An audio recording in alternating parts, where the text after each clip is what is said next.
A day in my life, sobrang nagkikrave sa mga pagkain. Kaya ako tumataba eh. Hi guys, so for today's video, samahan nyo kaming mag-ikot-ikot ngayong gabi dito sa Manila. As you can see guys, Binondo nga yung una naming pinuntahan dahil itong kasama ko nagkikrave ng betcho-betcho. Ng gantong oras talaga, akala mo may maabutan pa kami talaga namang magwawala daw siya kapag wala na siyang maabutang betcho-betcho dito sa Binondo. At dahil nga malapit lang ang aming dormitory sa mga pasyalan, hindi na namin kailangan sumakay para makarating. Saktong lakad lang at nakapag-exercise ka pa.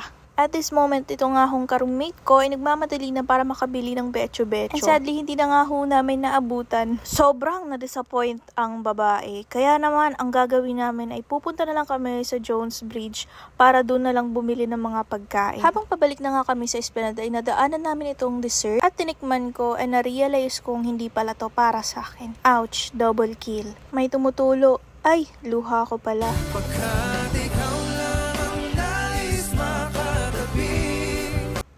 Ayan guys, nandito na nga kami sa Jones Bridge at naloka nga kami dahil sa sobrang daming tao para na silang mga langgam. Kaagad na nga kaming pumunta dito sa Esplanade at umakyat muna kami sa taas. Kung makikita nyo yung view dito ay sobrang ganda. Parang ako lang. Facts. Maganda na nga ako, magaling pa ako mag-multitask. Just kidding. Anyways, ang unang ang binili namin dito ay ang drinks. And marirate ko nga lang to ng 5 kasi parang powdered lang. Kaya pala last time, hindi namin nakita ang stall ni Neneng B kasi lumipat pala siya dito sa taas. Habang pinapanood namin si Neneng B ay may na-encountered kaming taga-Samar. At gusto nilang magpipicture kay Neneng B. At dahil nga sa sobrang haba ng pila niya ay pumunta na lang kami sa ibang stall para bumili ng pagkain. Trinay nga namin tong pansit palabok and sobrang sarap. And marirate ko nga siya ng 9 out of 10 kasi walang kalamansi. You all were gonna make kain puto boom boom with cheese. Beya biyar. Pero guys, legit, sobrang sarap ng puto bongbong nila. And marirate ko siya ng 10 out of 10. And hindi lang yan guys, may libre pa silang tea. Perfect combination ang tea at saka ang puto bongbong. Worth it and satisfied talaga.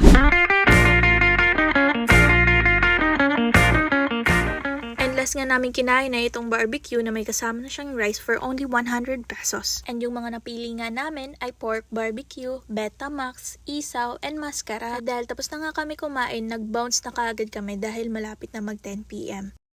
Nagkapaltos. Tinan mo. Paltos to, ang hapdi oh. Kasi nagkikiskisan yung pako, nakaganon kasi yung ganyan tayo, shape ng pako. Dito pa talaga tayo tayo sa may ano. Tinan mo talaga, sa sobrang daldal mo talaga, kahit nasa pedestrian tayo, mag-chichi ka talaga sa... Oo, wala sige ba? Ano na tayo? Kasi, nagsasacrifice ko pa yung life ko para sa'yo.